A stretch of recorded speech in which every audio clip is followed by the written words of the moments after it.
जहाँ तक आपने मुझसे पूछा सवाल कि मैं मुस्लिम हूँ, भारत में रहता हूँ, मुझे बहुत फ़ख्र है कि मैं मुसलमान हूँ और मुझे इस बात पे भी बहुत फ़ख्र है कि मैं भारत के अंदर रहता नमस्कार दोस्तों, हमारे चैनल में आपका स्वागत है। पाकिस्तान और पाकिस्तान मीडिया हमेशा दो बात पर रोता रहता है। एक तो कश्मीर और दूसरा है भारत में मुस्लिमों की हालत। मुस्लिमों को लेकर पाकिस्तान हमेशा ये दावा करता रहता है कि भारत मुस्लिमों पर अत्याचार करता है और अपने दावों को मजबूत बनाने के लिए झूठी झूठी कहानियां बनाता रहता है। इस तरह का झूठा प्रोपेगेंडा फैलाने में पाकिस्तान की एंकर फिजा खान बहुत ही जानी जाती है। पर आज फिजा खान की अपने ही शो में बेइज्जती हो गई है। आज भारत के एक मुस्लिम ने फिजा खान को उसी के शो में ऐसा मुंह तोड़ जवाब दिया है कि फिजा खान उसको देखती ही रहेगी। भारत में मुस्लिमों की हालत के अलावा फिजा खान और उसके एक साथी ने और भी कई आरोप लगाए, जिसको एक एक करके भारत के मुस्लिम और रोहित शर्मा ने मुंह तोड़ जवाब दिए हैं। तो इस मजेदार चर्चा को देखने के लिए शुरू करते हैं इस वीडियो का अगला भाग। भारत से मेरे साथ मौजूद होंगे भारतीय सहाफी कमर आगा साहब और रोहित शर्मा साहब। आप सबका बहुत शुक्रिया ज्वाइन करने के लिए।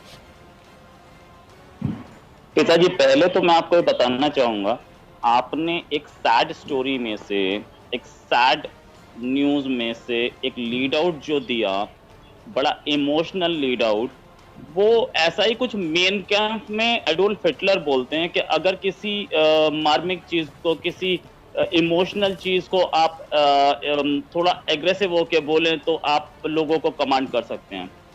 दूसरी चीज आपने ये बोला कि लॉकडाउन वहां पे कश्मीर में बहुत लंबे अरसे से चल रहा है। आपको बता दूं कि वहां 1,500 के आसपास कोरोना पॉजिटिव केस हैं। अगर लॉकडाउन डेढ़ साल से 1 साल से चल रहा है तो वो केसेस कहाँ से आए?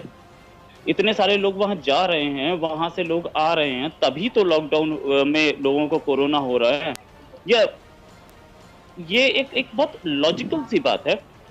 अब कोरोना हुआ, वहां पे लोगों को दोबारा लॉकडाउन किया गया।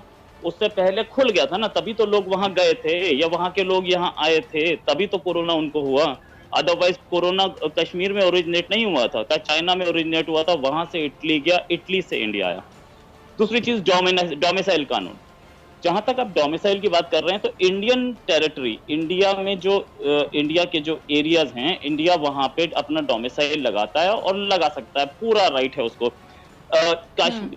कश्मीर में जो डोमिसाइल है वो कैसे बनेगा, कब बनेगा, कौन से कानूनों के तहत बनेगा, ये चीज पाकिस्तान तो शायद ना समझाए हमें, क्योंकि हमने भी पाकिस्तान को कभी नहीं बोला इस्लामिक कंट्री आप बने थे, कभी आपको बोला था? आप तो सेक्युलर थे, आप भी तो भूल गए अपने कायदे आजम साहब की वो तकरीर को, जिसमें उन्होंने बोला था कि Pakistan is a secular state and will remain a secular state. तो इंडिया में क्या कानून होगा, पाकिस्तान हमें ना बताए। इंडिया का डोमिसाइल कानून चल रहा है, वो लॉ बन रहा है, और सारे कश्मीरीज को पूरी की पूरी आजादी है इंडिया में। इस समय 10,000 से ज्यादा जो स्टूडेंट्स थे जो कि अक्रॉस इंडिया पढ़ रहे थे, कश्मीरीज, उनको बुलाया गया, उनको वापस कश्मीर भेजा गया अभी कोरोना के बाद। और अक्रॉस द वर्ल्ड जितने कश्मीरी स्टूडेंट्स पढ़ रहे थे वो भी वापस आए। ये तो रिकॉर्ड्स पे है, इसको तो आप मानेंगे। तो कौन से लॉकडाउन, कौन सा कर्फ्यू, कौन सा माँ बहनों की इज्जत की बात आप कर रही हैं जब स्टूडेंट्स बाहर पढ़ने जा रहे हैं? I can't understand this. कौन सा?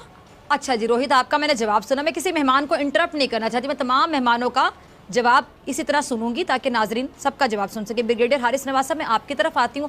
मेरे ख्याल से मुझे सवाल पूछने की जरूरत नहीं है, रोहित की बातों का आप जवाब देना चाहेंगे। वो कह रहे हैं कौन सा लॉकडाउन, कौन सा कर्फ्यू, आप जरा समझाएं। इनसे पूछें कि कश्मीर में लॉकडाउन सिर्फ कश्मीरियों के लिए है, आपके हिंदुओं के लिए, आपकी पुलिस के लिए, आपके आर्मी के ट्रुप्स के लिए कोई लॉकडाउन नहीं है। फिर उसके बाद शिमला की आप बात करते हैं, आप कहते हैं हमारा दो तरफा बायलैटरल इशू है, उसमें भी ये इशू है।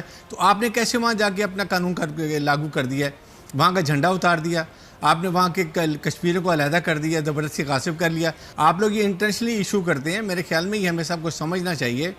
जो इस वक्त इंसानियत के ख़िलाफ़ लड़ाई कर रहे हैं कि इस वक्त तमाम लड़ाइयाँ बंद कर दें, तस्वीरें बंद कर दें, कोरोना के खिलाफ लड़ें।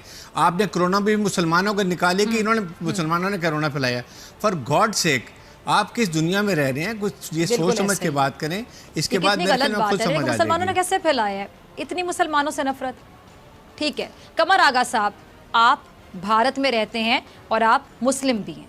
भारत में तो मुसलमानों के साथ हो रहा है कमर आगा साहब, आप उसकी हिमायत करते हैं, मुखालिफत करते हैं, आप भी रोहित की तरह कहेंगे कि कहाँ हो रहा है और मुझे दिखाएं कहाँ हो रहा है? फैज़ा, शुरू में जब आपने बात करनी शुरू की तो मैं समझा शायद आप बात कर रही हैं बलूचिस्तान या खैबर पख्तूनख्वा की, जिसकी कि वहाँ की जो रिपोर्ट आती है वो इसी तरह की है जिस तरह की आप कश्मीर के बारे में बात कर रही थी।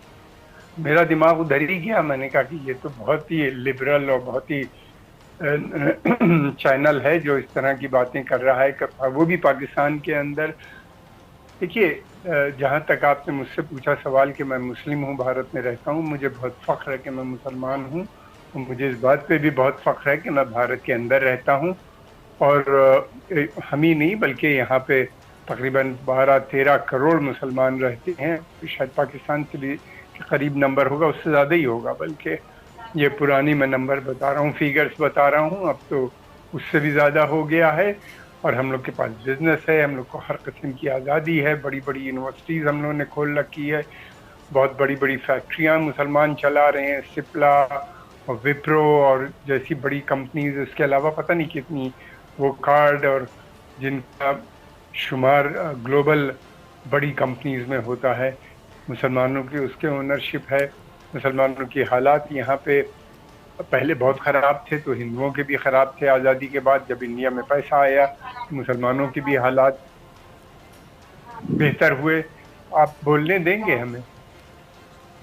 और फिर उसके बाद ये कि जहाँ तक है हिंदुस्तान के अंदर गुर्बत भी है, मुसलमानों में भी गुर्बत है, तो हिंदुओं का भी एक बहुत बड़ा सेक्शन गरीब है। कमर साहब, सॉरी मैं आपकी बात को काट रही हूँ, ये जो इतने एहतजाज कर रहे लोग भारत में, वो मुसलमान है या हिंदू हैं?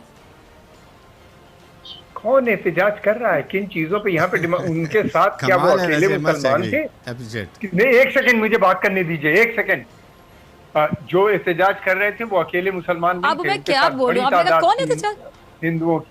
एक मिनट फिजा बात करने दो, अगर बुलाया है तो। उनके साथ एक बड़ी तादाद की नॉन मुस्लिम्स की, और उनके साथ सब शाना बशाना लड़ाई लड़ रहे थे। हमारी यहाँ डेमोक्रेसी है, रूल ऑफ लॉ है, कॉन्स्टिट्यूशन है, उसके खिलाफ कोई नहीं जा सकता। सुप्रीम कोर्ट है, हाई कोर्ट है और दूसरे अदालतियां हैं जहाँ के ऊपर ये व्हाट आर यू टॉकिंग? जी कमर आगा साहब, कमर आगा साहब, आप अपनी बात कंप्लीट कीजिए। और मेहमान अगर कुछ बोलेगा तो मैं उसके लिए रिस्पांसिबल। एक सेकंड, मैं आपकी बात सुन रही हूँ, आप कंटिन्यू कीजिए, मैं आपको इंटरप्ट नहीं कर रही। पहली बात तो ये कि पाकिस्तान ये बातें बंद करे कि वो मुस्लिम कंट्रीज का लीडर है या हिंदुस्तान के मुसलमानों के बारे में सोच रहा है। हमें कोई ज़रूरत नहीं है आपकी मदद की, हमें कोई ज़रूरत नहीं है आपसे किसी किस्म की मदद की। हम लोग यहाँ पे हैं, हमारी जो कुछ है परेशानियाँ हम खुद लड़ना जानते हैं, लड़ते हैं, मिलते हैं, और हम लोग अकेले नहीं लड़ते, हमारे साथ और दूसरी। यानी आप ये मानते हैं कि परेशानियाँ हैं? कि बिल्कुल होती है, किस मुल्क में नहीं है परेशानियाँ? किस मुल्क में नहीं है परेशानियाँ? इकोनॉमिक क्राइसिस है, हमारे यहाँ हम पे भी है, राइट भी होते हैं, झगड़े भी होते हैं, और फिर उसके बाद अदालत में भी जाते हैं, और उसके बाद हमको वहाँ से निजात भी मिलती है, छूट भी मिलती है। ठीक है जी कमर साहब, आपका पॉइंट आगे, मैंने आपको इंटरप्ट नहीं किया। ठीक है मलिहा, कमर साहब की आपने गुफ्तगू सुनी। क्योंकि पाकिस्तान ने पिछले पौने 2 साल में माशाल्लाह जितना इम्प्रूव किया है अपना ग्लोबल लेवल पर इंटरनेशनल इमेज।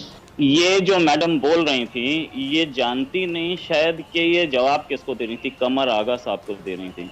अगर मैं कमर आगा साहब का 1/10 भी बन जाऊँ ना, तो मैं अपने आप को ज़िंदगी में सक्सेसफुल समझूंगा। जितनी मेरी एज नहीं है ना, उतना उनका एक्सपीरियंस है, और जो हाइट्स उन्होंने टच किए हैं इंडिया में जर्नलिज्म में, वो रेयरली कोई टच कर पाता है।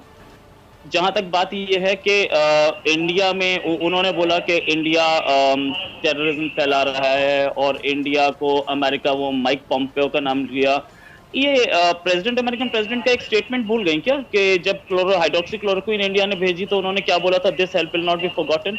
और कल ही एक रिपोर्ट आई अमेरिकन कांग्रेस की कि पाकिस्तान पे ट्रस्ट नहीं किया जा सकता, पाकिस्तान अभी हक्कानी नेटवर्क को सपोर्ट कर रहा है। कल की रिपोर्ट है, अगर वो पढ़ लें मैडम तो अच्छा रहेगा। सेकंड ये कि आपके सामने मेजर गौरीवर की, मैं प्रोग्राम में था रिपब्लिक टीवी में, वो मोबाइल उठा के कह रहे थे ये देखें मेरे पास बुख्ती का भी नंबर है, मरी का भी नंबर है, फलां के नंबर है।